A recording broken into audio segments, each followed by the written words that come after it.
আসসালামু আলাইকুম। আজকে আমি আপনাদের রান্না করে দেখাবো স্পেশাল চুইঝালের গরুর গোশ।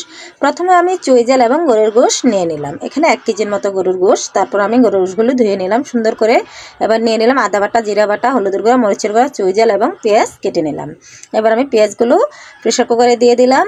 এবার আমি পেঁয়াজ বেরেস্তা করে নেব প্রথমেই।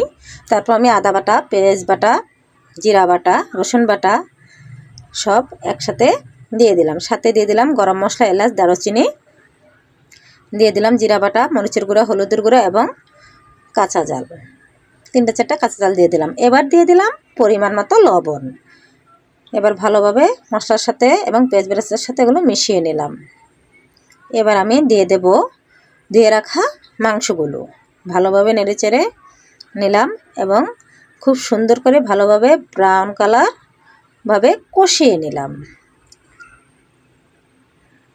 কষানো হয়ে গেলে এবার আমি নেড়েচেড়ে দিলাম আবার একটু, দিয়ে আমি পানি অ্যাড করে দিলাম, ঝোলের পানি দিয়ে দিলাম, একটু রসুন আর চুইঝাল।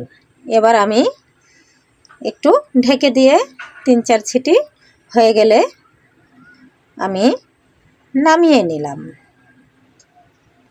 একটু পর আমার হয়ে গেল চুইঝালের গরুর গোশ স্পেশাল। দেখেন কত সুন্দর কালার এসেছে।